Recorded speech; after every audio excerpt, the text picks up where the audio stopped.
Hello everyone, this is Ali Azzeddin for Generation for Education, and this is our last day for this year 2021. We're talking about well-being. Some of you joined us this morning and we had our session about the self-care, about leadership and well-being, the French session, and now our afternoon session will start with Joy. Many of you, you know Joy, and we met 1 year ago also online, Joy. We were talking about positive discipline. So Victoria is watching from Bangkok. Joy is currently in London. I'm here in Dubai. Let us know from where you are watching in the chat. I know that Mahshid is watching from Tehran, Iran, and she's a very good friend, yeah?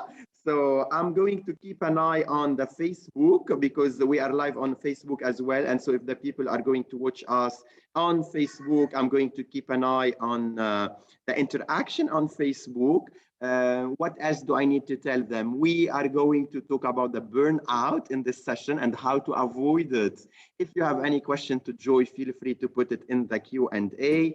And then our last two sessions after Joy, they will be in Arabic. So if you are an Arabic speaker, you will be also attending 2 more sessions. Wafa is watching from Saudi Arabia. So as you can see, Joy, we covered so many areas. And again, on Facebook, I'm seeing people from Dubai, I'm seeing people from Jordan, I'm seeing people from the UAE as well. So let's give it a start and check what do we have for this approximately 1 hour. Fantastic. Thank you, Ali. Welcome, everyone, from all over. I'm really excited to be here with you. I'm actually going to share my screen. Those of you who have heard me speak before, you know I'm not big on PowerPoint slides, but there's a lot that I want to get through with this topic. So I am going to share some slides with you. And so this is a new, I'm surprised we have slides. I know, this is a new one. And, you know, as you know, if you've heard me speak before, I do like to make things interactive. So we will have some activities as well. But many of you know me through positive discipline. And that is what probably one of my primary focuses as of now is working with educators and parents. But my whole background is in well-being. That's where I started my career over 25 years ago. And I'll give you a little bit about my burnout story in just a bit, but I just wanted to define burnout. And although, you know, we're talking a lot about education and educators and burnout today, this is for everyone. I've been doing a lot of work with companies on this topic and schools. So this is a big one for everyone right now. So I'm just going to give you a simple definition of burnout, which is having too much on your plate and you keep adding to it. That's what creates burnout. And we will be talking about, you know, where you think you're at as we go through this session. So I would love for you to participate as much as possible. But I'd like to do a little bit of a check-in. Hopefully you're feeling good after the self-care session, you know, and learning some of the tools. But I'd love to know right now in this moment, how are you feeling? So just pop in the chat box. If you're on Facebook, pop it in there. How are you feeling right now in one word? So we talked a lot also about the feeling, Joy, in the French session, and we talked about the 4 basic feelings, and we said that feelings is movement, is connected to movement, and we have like different type of movements regarding the fear, the joy, the excitement, and then maybe the stress or something like that. I need to go back to the webinar to watch these. And so while we are waiting for the ideas, so we have the word I feel excited, I feel hopeful because this will help me and will help my team. I'm excited to be in this webinar. I'm feeling again excited from the Facebook message, feeling happy, feeling relaxed. So these are the ideas that we are getting in the chat. Great, this is fantastic. And you know, a lot of the time when I'm doing this talk, people they're coming because they're feeling completely overwhelmed and stressed and burnt out. So it's nice to know that you guys are already in a good starting point. So sorry, Joy, I love this point from Wafa. She said, I feel optimistic that tomorrow is going to be better. Nice. This is fantastic. So you're already on your way towards greater well-being from the sessions this morning, it sounds like. I'm going to just share a little bit. Oops, I don't know why it went backwards. I'm going to share a little bit about what we're going to cover today. Understanding a little bit more about the stress response in the body, how we can manage stress and burnout, how to overcome the pressures of the pandemic, which many of us thought we were kind of getting through, and now things are changing again. So how can we manage that? And one thing I want to make sure to cover is how food can help and hinder us. And that's probably not something that you've spoken about today. And we will talk a little bit about other strategies to help manage stress and not burn out. So we'll talk about sleep and stimulants and other things that impact us. So I will ask you at the end of today's session, one thing that you will change as a result of this talk. So as we go through this session, and it's not going to be, I'm not going to ask you to do a big thing like run a marathon, okay? But just a small step that you will be willing to take, because how you change is how you succeed. So it's the small, consistent changes that make the greatest impact and lead to transformation. Tiny, consistent. The consistency is really important. So before I go into the tips and the strategies, I just want to share a little bit about my story. I'll keep it very brief. And recently, how I experienced burnout. So as many of you who have heard me speak, you know I'm an educator, a trainer, and a speaker. I do a lot of talks around positive discipline, positive psychology, well-being, and resilience. So I've been doing this for over 25 years.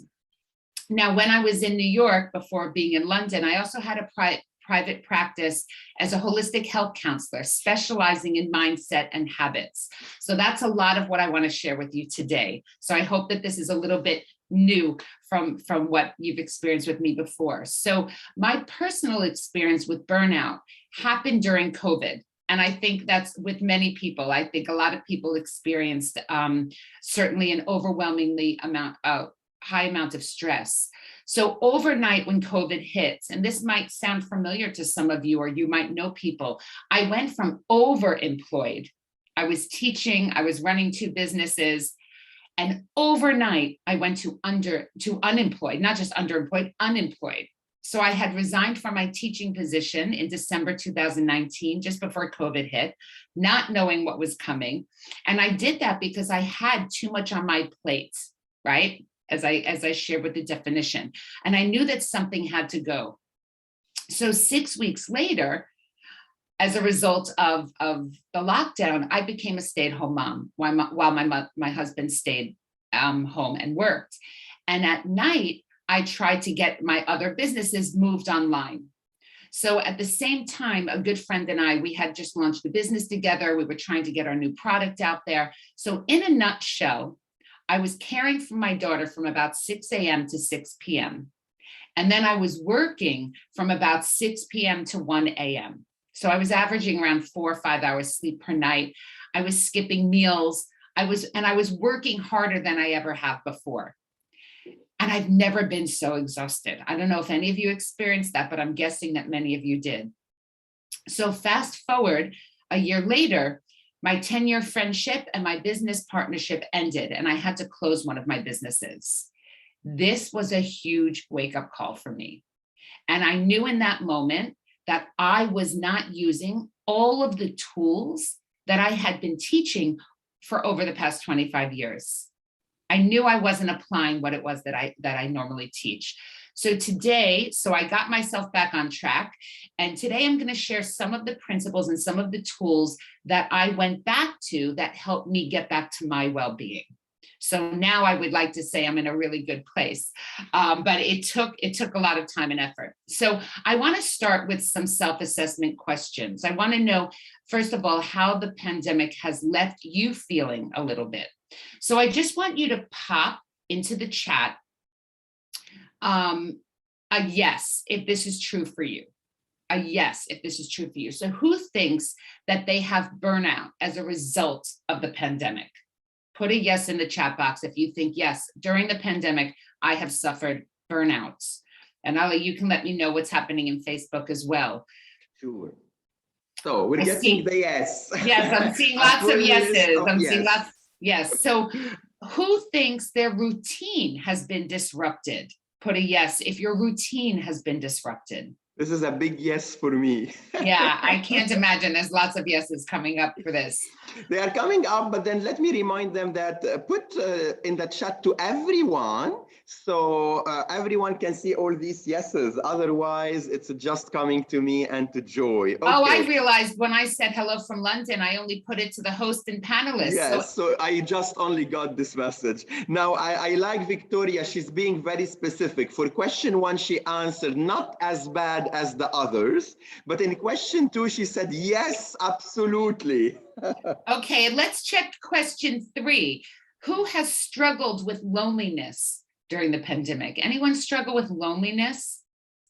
I don't think this is for me, but let's see for the other. Rana, she mentioned no. Okay, so you're getting no, not really. Isn't that interesting? And you know, yeah. I found that even though I was locked in, my husband and I were working in the same house for like 18 months and my daughter was there, I did struggle with some loneliness, even though I was around people. So, you know, this can be, and I can see some people, yes, especially missing students. So that's a whole nother layer. Dimension, yeah. Who thinks that their anxiety has increased? Their anxiety increased. Oh, and I can see in the chat, someone put, online classes did not give any room for being lonely. That's a very good point. And then I got from Facebook, Dina is saying, on the contrary, I bonded a lot with my kids. Now, we're jumping to question number 4, which is the anxiety one. And you're getting a variety here. You're getting a yes, not really, no, somewhat yes. So you have a variety for the question number 4. And, you know, speaking of anxiety, there has been a lot of talks and research that they're talking about the next pandemic will actually be a mental health pandemic as a result of this pandemic. So that's something we need to keep an eye on. And that's why this talk is so important. And the final question, who thinks their diet has gone out the window? Yes, I'm seeing yes, yes, and yes. Yes, okay. Lots of yeses for that one. Yeah. All right. I just want to do a few more questions about stress in particular. This is about stress. So those were geared towards the pandemic. I want us to focus a little bit on stress. So who feels stressed out on a daily basis? This is just in general. This can be pandemic related or not. How many of you feel stressed on a daily basis? And we will be talking about, you know, some stress is good. So they are processing. Who feels stressed but I don't on a daily basis. Yes, but I don't want to admit. Yeah. Okay. Well, you know, that's a really important point because the first step to any change is just awareness, being aware. So if that's all this session leads with, that's important. I'm saying. Joy, I have a question. Do you think like we have a kind of a hidden stress, like it's internal? I'm not sure, like. Well, sometimes as you know, not wanting to admit it, we just go on autopilot, right? We're just in survival mode, and we may not really be aware of it. And that's why I want to talk about the stress response in the body. How many of you would say you're struggling to manage the stress? So remember, there is some stress is good. A little bit of stress motivates us. It pushes us. So we don't want to have no stress whatsoever, right? But how many of us are struggling to manage that stress? That's where we need to start to, yes, I do when I don't get exercise or painting. Yes, to some extent. Yes, it's difficult to manage. Is anyone struggling? Now, this is where we're leaning more towards burnout. These are what I'm sharing with you are really the signs and symptoms of burnout, not just stress, but too much on your plate. Is anyone struggling to get out of bed in the morning? This is not me at all. I struggled a little bit this morning because I'm a little jet lagged from New York, but definitely. But I remember there were times I had a hard time getting out of bed in the morning during that That lockdown, that was really tough for me. Yes, when we shift from working to home, from working from the office. Okay, how about, and these, you don't have to put all the yeses. I just want you to reflect on these, okay? Waking up after a good night's sleep and still feeling tired. Waking up after a good night's sleep and still feeling tired. Were you experiencing, or are you experiencing, any dizziness? And this is a big one. Someone mentioned exercise. Are you tired after exercise? Do you feel fatigued after exercise? Exercise should give us energy. It shouldn't make us exhausted, unless even when we're running a marathon. Do you find that you are hitting a wall? So what I mean by hitting a wall is just like, you can't do any more. You have reached your limits. And finally, have you felt overworked or overwhelmed? Oh, I can see big yes in the chat box. So these are just some signs that you could be moving towards burnout and something needs to change. So I want to talk a little bit about what happens and how stress affects your body and your energy levels. So let's start with the body and the brain and see what happens when we experience stress. So I'm going to show you an image. Does anyone know these two glands in the body? If you can see the image, I'm showing you those two red glands. Does anyone know what those glands are in the body? Anyone want to take a guess? Above the kidneys. Yep. Adrenal gland. Okay, yep, you got it. So these are the adrenal glands that sit just on top of the kidneys, and they're about the size of a walnut. They are the most important gland in your body. They are your stress glands, okay? And every 3 to 6 seconds, the hypothalamus in your brain is checking to see if it detects stress. And if it senses something stressful, it will tell these glands to pump 2 hormones into the bloodstream. Does anyone know which hormones they are? I'm sure some of you know this, if not all of you. What are the 2 stress hormones that are released by the adrenal glands? Oh, I feel now I'm with a doctor, Joy. You're not used to going into the body. Yes, Victoria, so cortisol is one. And what's the other one? Cortisol and adrenaline, you got it. Cortisol and adrenaline. So adrenaline. But like the adrenaline is not the positive one, or? Well, they're both, we don't want to talk about them to be positive or negative. Adrenaline and cortisol, because there are stress hormones, they keep us safe. Those hormones kept us alive 10,000 years ago on the Sahara when we were being chased by saber-toothed tigers, right? Yeah. So the adrenaline is responsible for making our heart beat faster, our pupils dilate, right? And the cortisol's responsibility is specifically, and this is really, really important, cortisol specifically is to release glucose into the bloodstream and send sugar to the muscles to help us deal with stress. So when we're being chased by that saber-toothed tiger, we can fight or we can flee, right? We need physical energy to deal with that situation. And thank you, Rana. Adrenaline is the hormone that increases the body activities in case of stress and fear. Absolutely. Now, getting into, Ali, your thing about, is these hormones good or bad? These hormones help us. However, this is the deal. These hormones, when we fight or flee, we use up the hormones in our body. They don't sit in our body. But now we're not being chased by saber-toothed tigers. Our stresses, a lot of the time, are paper tigers, I like to refer to them as, right? They're not real things that are going to, COVID has brought a lot of real stress to our lives. But sometimes our stressors, they're not life-threatening, but our body, our brain responds the same way as if it was life-threatening. And the problem is we don't fight, we don't flee. We sit, and during COVID, we were locked in our homes with all of these stress hormones building up in our body, building up in our body.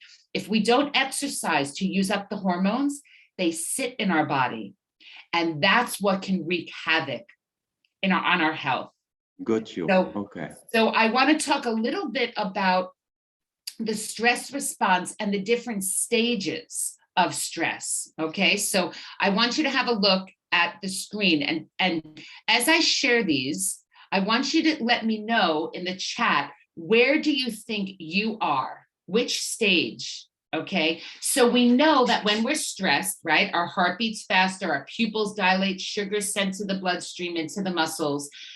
At the alarm stage, okay, this is the initial stage of stress. The alarm stage is when we experience an overacting of the sympathetic nervous system, where the adrenaline and the cortisol increase and the blood flows away from the brain, where we need it to think, right, to the muscles. So that's the alarm stage. The resistance stage, okay, is the second stage. And over time, if you are under constant stress, so we would call this chronic stress, your adrenal glands continually release adrenaline and cortisol to deal with it. So they're going through the full efforts to be able to cope with the situation. And often you will start to feel irritated and pressured because of those hormones. Then we have the exhaustion stage. Now, this is the burnout stage. This is what we're a little worried about. This is when the adrenaline glands have been overworked, right? And they're not able to work efficiently. They're exhausted. So this results in the person feeling exhausted. This is burnout. This is where we've reached burnout. So where do you think you are? Which of these stages, or do you think alarm stage, resistance stage, or exhaustion stage? And this is just, you don't have to, if you want to put it in the chat, that would be great. If not, just really reflect on where you are. Okay. Now, if your adrenal glands are not functioning optimally, this is a sign that you might be heading to burnout. Okay, so something to pay attention to. And I can see some of us, and I'm glad you're here today, because if you are at the exhaustion stage, I'm hoping that some of what I discussed can really help you. And if you are there, you might need additional help and support. So let's talk about the brain's response now. We talked about the adrenal glands. Now I want us to look at the brain's response. And some of you know this. I'm going to keep it really brief, but this is really important. It's important for us to understand about our own brains. It's important to teach kids. So many of you are familiar with Daniel Siegel's model, the brain in the palm of the hand. I'm going to keep this very brief because many of you know it, but for those of you that don't know it, this is really important, okay? This helps us understand what happens in our brain when we're stressed. So if you can hold up your hand with me, follow along. If you can imagine that your wrist here, right, this bone here, that's your spinal cord, which attaches to the base of the head, your brain stem. So this part of your brain, this is all your reptilian brain. Daniel Siegel would call this your downstairs brain. Your brain stem is responsible for all of your involuntary functions, breathing, swallowing, regulating your heart rate, all the things we don't have to think about doing. Okay, you also have your limbic system that sits here. And part of that limbic system is, if you fold your thumb in, is your amygdala. Your amygdala is your safety radar. Okay, your hippocampus is also there. That's your memories.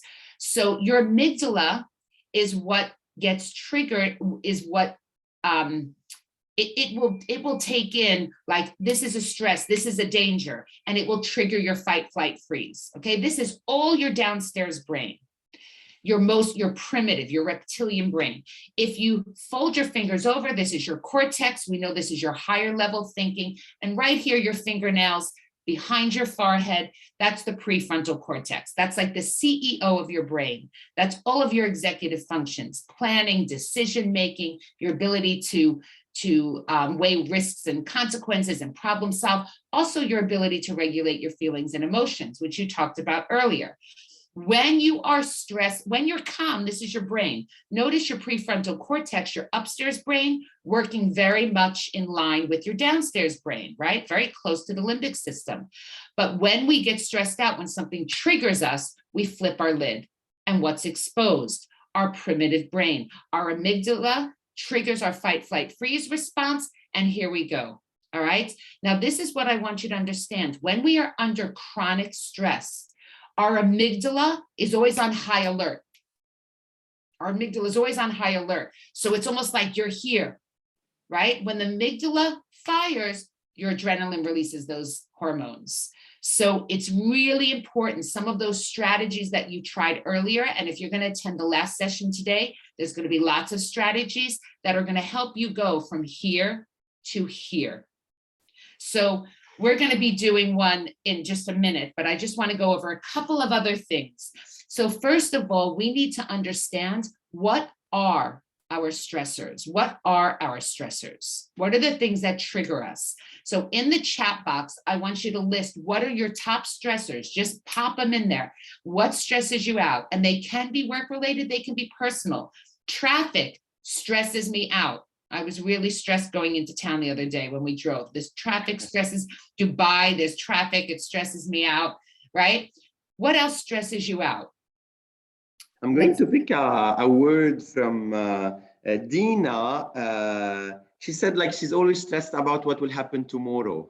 And so thinking of the future, thinking of the future. while we're waiting for all the other answers to be added in the chat. It's very important to identify what are the causes of the stress, right? To know how to deal with them. So I'm getting from Rawan, life obligation. The people on Facebook are very active. Let me check the people here on Zoom. What are the stress source for you? Can you put some in the chat? My boss, yes. Other people can be stressors. Yes. I hear a lot of finances. Finances can be a big stress. Thinking about my sons who are abroad. Sons who are abroad. Just kids in general, right? Worrying about them, or if there's challenging behaviors. Upcoming IB evaluation. So the school visits, yes, yep. Yes.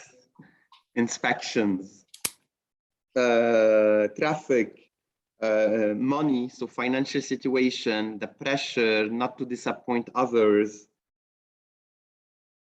Okay. Yeah, so I think we covered a range of them. Yes, uncertainty.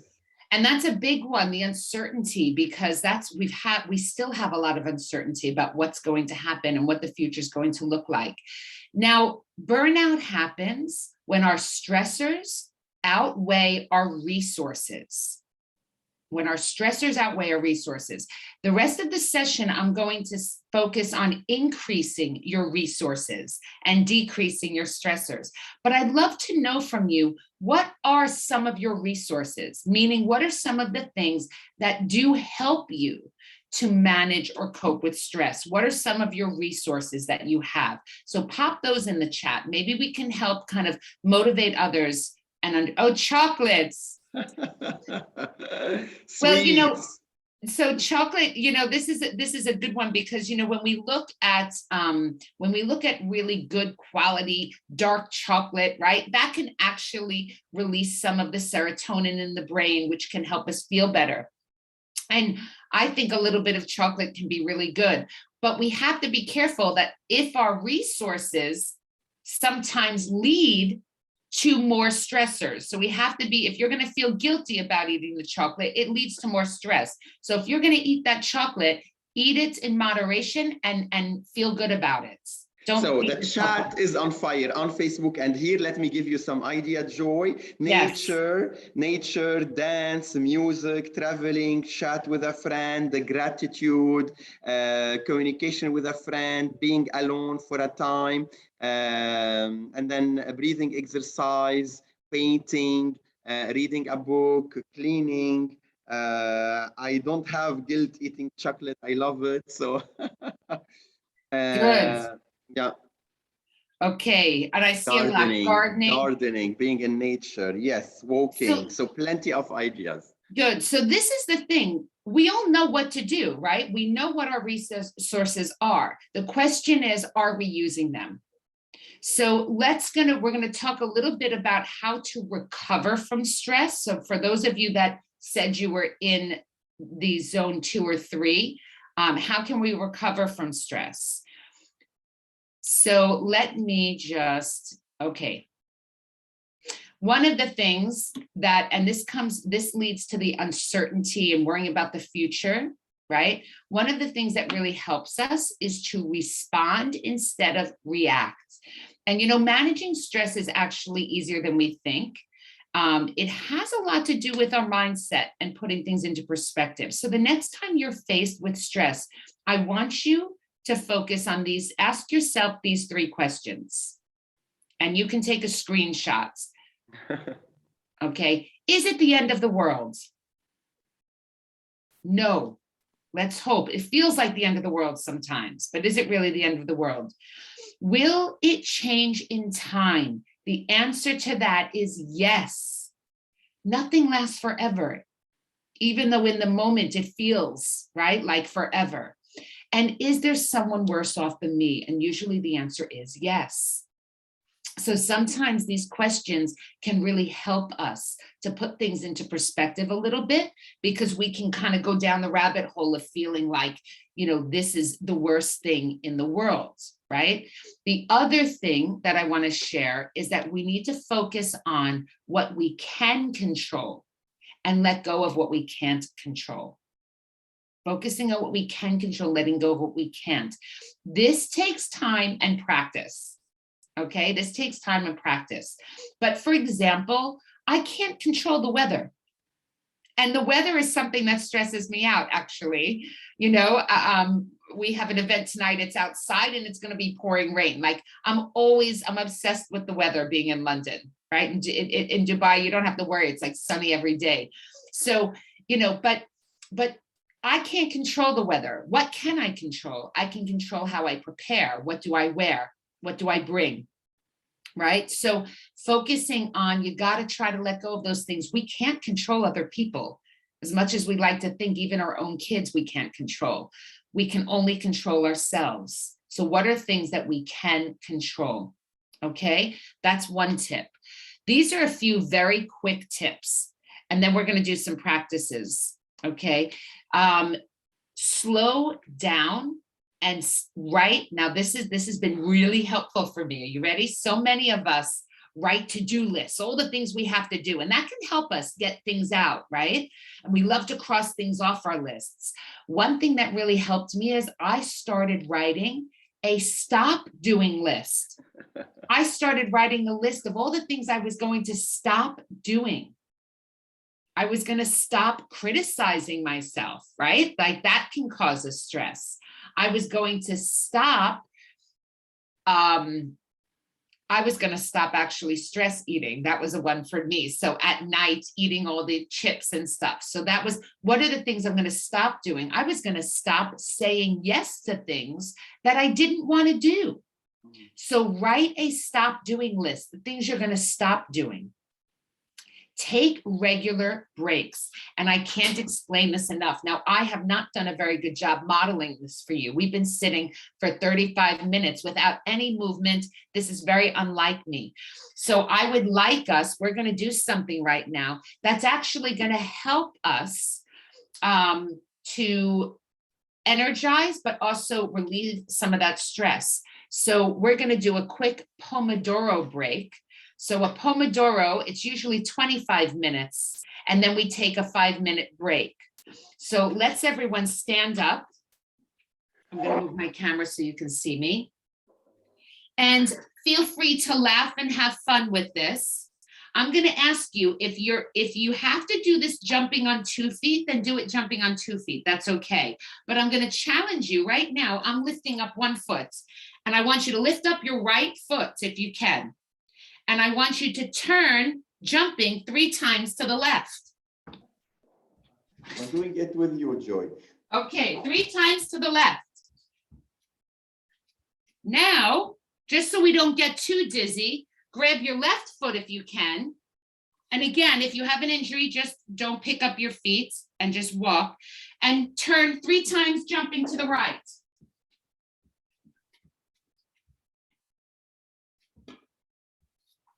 Now I want you to give me a big stretch up to the ceiling, stand on your tippy toes, big stretch up. And I want you to slowly fold down. Touch your ankles or your shins or your toes or the floor. Take a deep breath in through your nose. And as you exhale, slowly rise up. 1 vertebrae at a time, with your head being the last to come up. And one last movement, put your arms out to the side and let's just do some small twists. Just stretching out the lower back. Okay, and let's sit back down. Oh, good, Joy. Rose, I'm glad that you're taking care of yourself. If you had an injury or pregnant, I wanted you to take care of yourself. How can you do regular breaks throughout the day? That took a minute. That probably took a minute total. And we've done a few things there. We've energized ourselves, but we've also engaged the vestibular system in the brain, which helps us learn by doing twisting, jumping, spinning, and hanging upside down. So allowing kids, whether it's your kids at home when they're doing homework or kids in the classroom, having them do that movement is really, really important. What we also do, and I'd like us to take, actually, we're going to do this in a minute. We're going to do a breathing exercise, and I'll talk about engaging the parasympathetic nervous system. We know, and this is number 3, exercise and meditation can really help with stress. However, I want to make this point really clear. Please don't do it overdo it. Do gentle exercise, right? Because over exercising, this is important to know. I did this to myself, okay? Over exercising can tell the body that you're going through a stressful situation, and it can also release cortisol if you're too intense about it. So keep it balanced, keep it gentle. Now, we know that deep breathing can be really, really helpful. Oops, I went too far. I'm going to go to sleep in a minute. That deep breathing can really help us. So we're going to do a very quick breathing exercise. And the reason for this, what we need to understand about our brain and our body is that when we do deep belly breaths, it engages the vagus nerve. This is one of the biggest nerves that runs all the way from our gut, from our tummy, all the way up to our brain. And when we activate the vagus nerve, we engage the parasympathetic nervous system. This is our calming system. Our sympathetic nervous system, that's the stress. That's when we're stressed. But we want to activate the parasympathetic nervous system. So, and this is really important to understand, which is I find really cool. So when we meditate, right, this is one experience that we know also shapes the neurofiring and synaptic growth in our brain. It changes the growth of the connections between the neurons. This is how we focus our attention. So amazingly, when you're doing breathing and mindfulness practices, you're learning to focus your attention. So let's do that right now. Let's take a moment. I'm going to shorten this. Usually I do a 5, 4, 3, 2, 1. I'm just going to do a 4, 3, 2, 1. So I want everyone to sit comfortably in their chair. Put your feet flat on the floor. Let your hands go wherever they're comfortable. Take a deep breath in and let it out. Now I want you to breathe at a normal pace. Just breathe at your normal pace.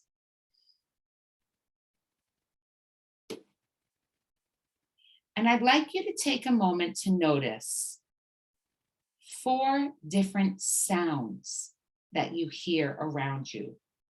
4 sounds. I can hear my washing machine outside.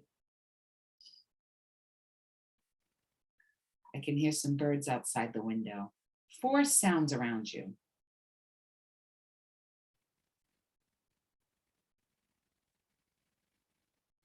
Now I want you to shift your attention and see if you can notice 3 blue objects in the room.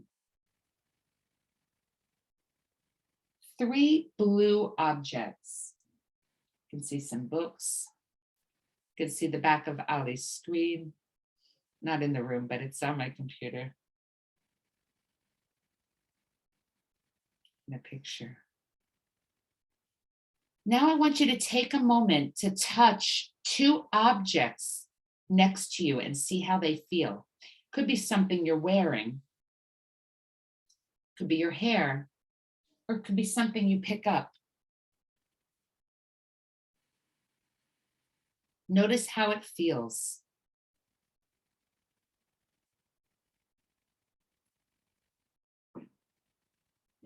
And now I want you to find one thing to smell.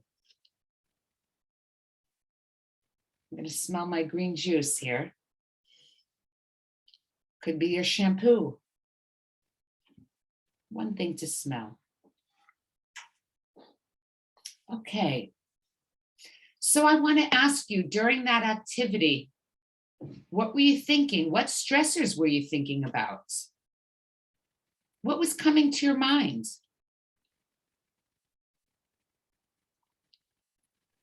The answer is probably nothing, because you were focused and present on what we were doing, what we were seeing, hearing, smelling, touching. When we focus our attention and we're present, we're not worried about all those things. So this is how breathing and mindfulness practices can help us. Now, there are 2 more things I want us to focus on before we go today. One is sleep. So I would love to know from some of you, how much sleep are you getting each night on average? Okay, don't do your best night and your worst night. On average, how many hours of sleep are you getting each night? Just pop it in the chat. Okay, I see 5 to 6, I see 6, 6. 7 to 8. Okay, 7 to 8. Good. Okay. Joy, 4 to 5 and disrupted. Okay, Facebook people, they have 6 hours. Okay, folks, I'm gonna let you know. Now, there are some people, there's a small percentage of like 10% of people that need less sleep. And there's on the other spectrum, there's another 10% that need more sleep. But on average, most of us need 6 to 7 hours per night. We need about 7 to 8 hours per night. I'm looking at the chat. So we need more. Yes, we need 7. Folks, I can't stress enough, sleep is everything. Sleep is everything. We need to try to sleep at least 7 to 8 hours per night. Sleep is paramount for our adrenal glands. We know through research that sleep loss raises our cortisol levels the next day. So our cortisol levels are already high if we're sleep deprived. Now, this is a really interesting tip that I think is really helpful. This has helped me a lot. Sleeping between 10 p.m. and midnight. If you can get to sleep by 10, those are the most boosting and refreshing hours. So it's not sleeping from midnight until 8 in the morning. It's sleeping from 10 p.m. until 6 in the morning. If you can, go to sleep earlier. So, stop eating 2 hours before you go to bed, yeah? Okay, well, this brings us up to the next point, right? What has the greatest impact on our sleep? 2 things, stress, and what's the other one? Screens. Screens. This is fascinating. I mean, it's a little scary to me, to be honest. The average person clicks, taps, or swipes their phone 2,617 times per day. Now, these stats were from 2018. I have to get the more recent stats from 2021. I'm sure it's gone up. I have no doubt it's gone up.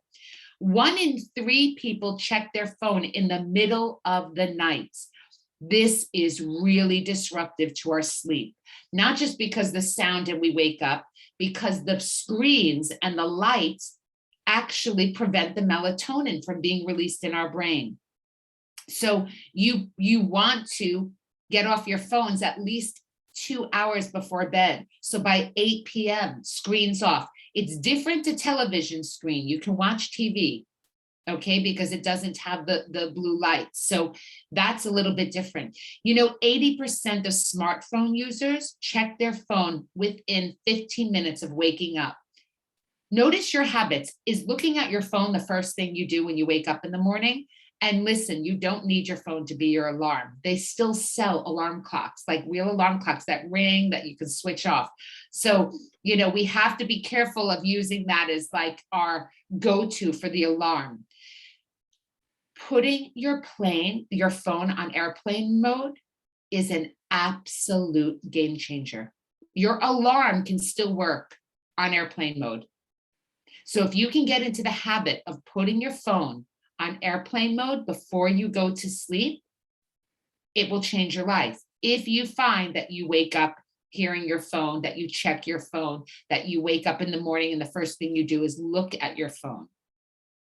We need to stop scrolling and comparing our lives to others, and we need to get to sleep. Now, it's very interesting, as I'm hearing myself say that, I said to my husband, I didn't get to sleep till almost 1 a.m. last night. I was a bit jet lagged, right? I was on New York time. And what was I doing? Sitting in bed, he's snoring next to me, and I'm scrolling. I don't scroll through, like I'm not a social media person, but I found myself just scrolling through Instagram. But what that was doing, I said to my husband, guess what I dreamt about last night? And I dreamt about this friend I told you about in the morning. Why? Because she popped up on my Instagram, and then I had a dream about it, and it wasn't, it wasn't healthy. So we need, I know this, and I still fall into these traps, and it's hard. So it really takes that conscious effort to do it. Okay. So I want to sleep, Mohammed, try and try not to just jump to 8 hours. I want you to just try to go to 6 hours. Just 6 hours, 1 hour earlier going to bed, if possible. So learning to say no, this is a big one for a lot of us. We need to learn to say no without explaining ourselves. You don't have to explain why you're saying no. You can just say no. It is not your job to be everything to everyone. It's not your job to be everything to everyone. Most people are burnt out because they put everyone else's needs before their own. And you've heard this over and over and over, but I'm going to say it again. You can't pour from an empty cup. If your reserves are depleted, you can't fill up anyone else's. I was working with teachers in New York this past week, and I made them commit to self-care for the weekend. What are you going to commit to doing for you? Because many of you on here, you're educators. Educators are givers. We give and we give. And if you're a parent, you give and you give. You need to fill yourself up. I'm not giving you permission to do it.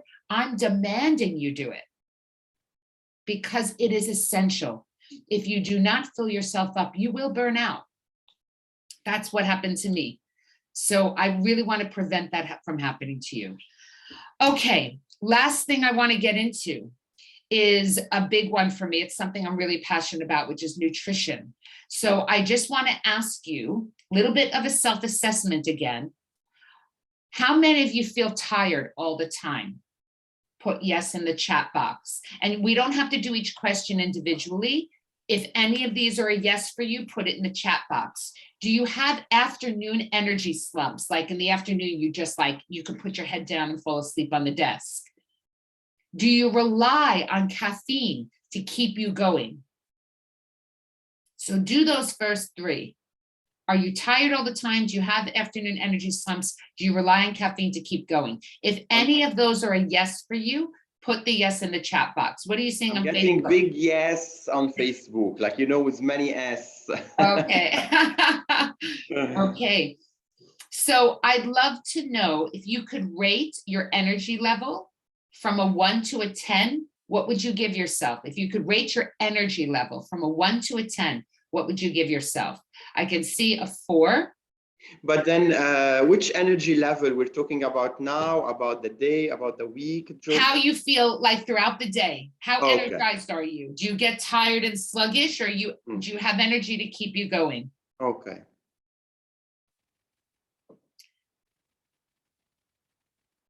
Okay. Of course, more energy. So I can see some of you are answering number 5. Would you like more energy? Yes, of course. Okay, I just want you to be mindful of where you are now with your energy level. Energy is everything, right? It's what keeps us going. It's our fuel. So it's our, like, you know, your car runs on gas. Our energy is what keeps us going. So I'm going to share with you how you can have more energy. But I first want to know, if you had more energy, what would you do? What would you do? If you had more energy throughout the day, what would you do? Pop that in the chat. Interesting. Maybe finish my to-do list. Finish your to-do list. Okay, that's a good one. I might be there with you, Ali. Okay, finish your to-do list. What else would you do if you had more energy? So let me check the people on Facebook, what they are Read. writing. Thank you, Maha. I'm with you on that one. Actually, I'm always too tired to read. It's a good point. Okay, quality. So quality to my work. Okay, better quality work. Get a life. Hang out with a friend. Spend more time with my passion, painting. Seize the day. Carpe diem. Yeah. I love it. So, you know, folks, there's actually some easy changes you can make to get more energy. A lot of what we can do with our energy is just to change our diet a little bit. I don't mean go on a diet, but much of our energy control is about balancing our blood sugar level. And if we can balance our blood sugar levels, we can have more energy. So I'm sure you've heard of blood sugar level, but what does it really mean? What is blood sugar level? What do we mean when we're talking about blood sugar level? Okay, so every time, let me just share, every time you eat, it doesn't matter what you eat, every time you eat, the level of our blood sugar rises.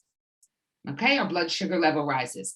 This triggers the release of the hormone insulin. Insulin's role is to regulate blood sugar levels by taking sugar out of the blood and into the cells. Okay, now I'm going to see, I can see, yeah, cutting sugar has been life-changing for me. Victoria, I want to see if you know this or anyone else knows the answer to this question. How much sugar can the body deal with at any given time? How much sugar can the body deal with at any given time? Any guesses? It will be a very small quantity. Oh my goodness, 1 gram. All right, Victoria, you are on it. She's got it. So your body can deal with 1 to 2 teaspoons, 1 to 2 teaspoons of glucose in the blood at any given time. So that's not a lot when you think of how much sugar is in things.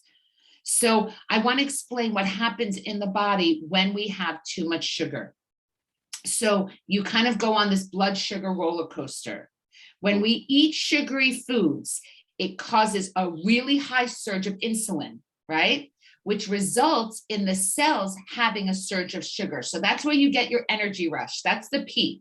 But remember, what goes up must come down, right? So soon after you have the energy peak, you then crash from low blood sugar, which causes fatigue. It causes us to be tired. And then what do most of us end up doing? We end up using another stimulant to get ourselves up there. As Ali yawns, right? He's having his blood. I'm just kidding, Ali. I'm just boring him. He's used to more movement in my sessions. So we typically, when we crash, we use another stimulant. We either have more sugar, we have coffee to give us a more energy surge. And this just perpetuates the highs and lows of energy throughout the day. If we can balance our blood sugar, we're less likely to have those highs and lows. We'll still have a little bit, but we want it to be more even. When we balance it, we have less cravings for all of those things. So it's really important as well to note that when our blood sugar, our blood glucose drops, guess what increases? Our cortisol, that stress hormone. So this is linked with those stress hormones.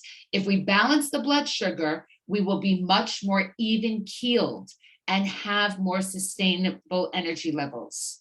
So what changes do you think we need to make in our diet so that we can sustain more even blood sugar levels? So I can see, oh, and Manel, it's not 1 spoon a day. It's at any given time. So that's why it's everything in moderation.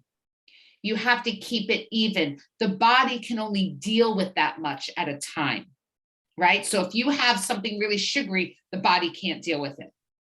All right. I will not have enough energy to stand up. I don't have caffeine, but I need my chocolates. Okay, so this is the deal. When you combine the sleep and the food, and I'm going to share with you what you can do with regards to your diet, which will help a little bit. And again, I'll share my 80-20 rule. So this is the thing, refined carbohydrates, like what you're seeing in the screen. It's not just sugary foods that have an effect on blood sugar. This is what's important to understand. It's not just candy or sweets. It's all refined foods, such as white bread, white pasta, white rice. All of these foods behave like sugar in the body. They react the same way as sugar. So that's why often when we eat a big lunch of like pasta or something, we feel almost immediately sluggish or tired, right? Some of you, if I had Thanksgiving in New York last week, right? And there was all those mashed potatoes and stuffing. And, you know, after like 30 minutes after dinner, everyone was like, oh, you know, ready to take a nap, right? So this is what refined means. A lot of people, we hear these terms and we don't actually understand what does it mean. When a food is refined, it means that 80% of the nutrients are being taken out of it. So no fiber, no magnesium, no vitamins and minerals. You're just left with sugar. So basically just empty calories that don't give us anything. They're just turned into glucose, which is sugar. So and then cholesterol. Huh? And then cholesterol. Yes, yes. So well, that's a whole nother topic, right? Yeah. So all we have to do is just to try to swap out the refined carbohydrates with slow release carbohydrates, which have more fiber, magnesium, vitamin B, vitamin C, that help to buffer that climb. So switch to brown bread, brown pasta, quinoa, lentils, chickpeas, sweet potatoes, all of those foods that will be slow release. They have what we call they're a low glycemic index. And you can get apps that tell you what is the glycemic index. Okay, another quick tip, and I know we're almost out of time. 1 minute. Okay, oh yikes. Another quick tip, eat protein with every meal. Eat a protein, chicken, fish, nuts, eggs, lentils, tofus. There's no glucose in fish and meat. There's no sugar in it, okay? And instead of me asking you, I'm gonna tell you, how many grams of protein do we need to eat each day? You need 1 gram of protein per kilo of body weight. So if you weigh 80 kilos, you need 80 grams of protein. And just to give you an idea, 1 egg equals 6 grams. And I just I wanna make sure that I share this quickly. I like to follow the 80-20 rule. 80% of the time, give yourself your body what it needs. 20% of the time, give it a treat, okay? Every meal is an opportunity to feed or fail our body. So think about what's going to feed your body. And of course, everything in moderation. So this is the foods to eat, foods to avoid. You guys can take a screenshot of that. And the last thing I want to mention about stimulants, really important as far as the caffeine. Alcohol, tea, coffee, they also wreak havoc on your blood sugar levels. Caffeine behaves like sugar in the body. So anyone that gets jittery, you know, it's your liver telling you you don't have the enzymes to break down the caffeine. So be mindful of how much caffeine you're having, because it impacts those adrenal glands again. It gives you that superficial energy. It's not giving you the real energy that you need. So replace coffee with other drinks that can help you and give you energy, coffee replacements. And I would just ask you to see if you can commit to one thing from this talk that you can just change a little bit. And you can watch the recording, right, Ali? Can they go back and watch so they can take screenshots? Of course, of course. Okay. Sorry, I went through that last bit really quick. Okay. But we're good. Sorry, I could talk all day about it. You know that. It's a beautiful topic, and then people are listening, putting comments in the chat, interacting with you here on Zoom or on Facebook. So I can see also you have maybe a very healthy juice, Joy. So let's recap and wrap it up.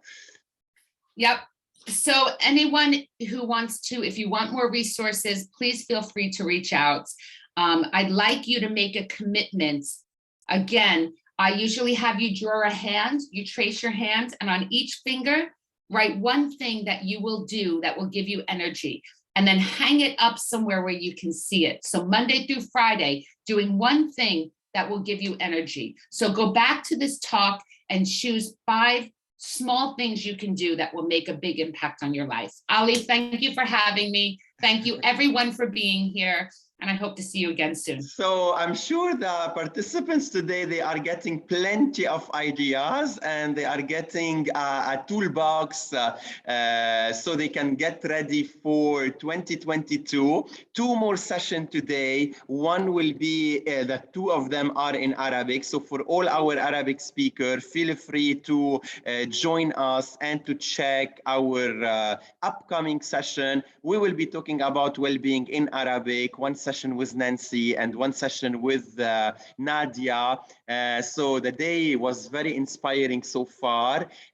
All the morning session are on YouTube already. So if you missed them, you can go and check them. And this session will be in few minutes, maximum 1 hour on YouTube. Joy, have an excellent weekend. Have a good sleep, adjust with the jet lag, and we stay connected. Let's remind everyone, Joy is coming to Dubai in 2022 for a positive discipline workshop. Yes, if you want to attend this workshop, feel free to get in touch, spread the word about positive discipline, and we stay connected. Thank you. Everyone, Bye-bye. stay well, stay healthy. Happy holidays.